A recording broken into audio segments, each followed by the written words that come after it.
एक छोटी सी सोच से लेकर शॉपिंग की दुनिया का बादशाह बनने तक का सफर। साल 2007 में आदित्य बिरला ग्रुप के एक पुराने कर्मचारी सचिन बंसल और उनके दोस्त बिन्नी बंसल, जो रिश्ते में भाई भाई नहीं थे लेकिन नाम एक जैसा है, उनको ने एक आइडिया सोचा। सचिन और बिन्नी दोनों को लगता था कि भारत में ऑनलाइन शॉपिंग का बड़ा भविष्य हो सकता है, लेकिन उस समय भारत में ऑनलाइन शॉपिंग का चलन बहुत कम था और लोग भरोसा नहीं करते थे। फिर उन्होंने अपनी नौकरी छोड़ दी और अपने छोटे से ऑफिस में काम शुरू किया।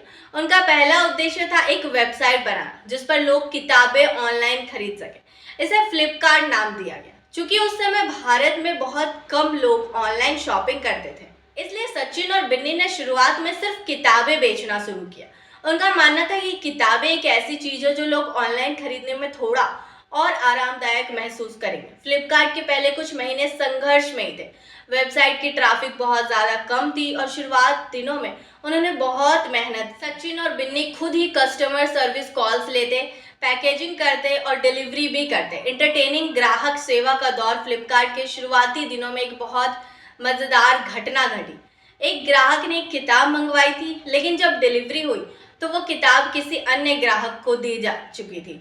ग्राहक ने शिकायत की और टीम ने तुरंत माफ़ी मांगी और उस ग्राहक के लिए वही किताब जल्द से जल्द भेजी गई। लेकिन इसके साथ ही सचिन और बिन्नी ने अपने कर्मचारियों से एक मजेदार बात भी कह दी।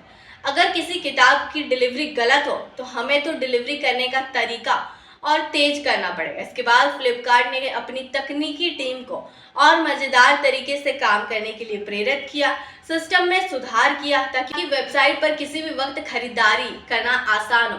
उन्होंने डिलीवरी सिस्टम को भी सुधारा ताकि ग्राहकों को जल्द से जल्द उनका ऑर्डर मिल जाए। फ्लिपकार्ट ने अपने पहले बिग बिलियन डे की घोषणा की और ये सचमुच बहुत मज़ेदार और यादगार था।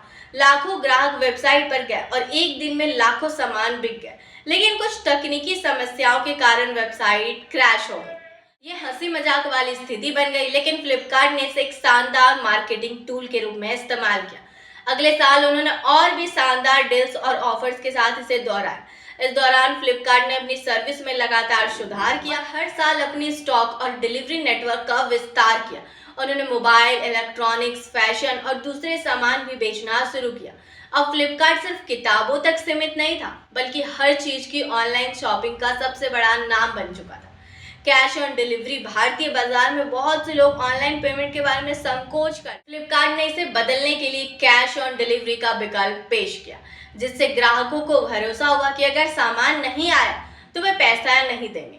यह एक बहुत ही स्मार्ट कदम था। आज फ्लिपकार्ट भारत में विशाल ई कॉमर्स प्लेटफॉर्म बन चुका है। विकास बहुत ही शानदार रहा। फ्लिपकार्ट ने न केवल भारतीय उपभोक्ताओं की शॉपिंग आदतें बदली, बल्कि छोटे व्यवसाय को भी ऑनलाइन कारोबार करने का मौका दिया। सचिन और बिन्नी ने एक साधारण से आइडिया से शुरू किया और भारतीय बाजार में क्रांति ला दी। फ्लिपकार्ट की कहानी हमें ये बताती है कि छोटे से आइडिया, मेहनत और थोड़े जोखिम से बड़े सपने सच हो सकते हैं।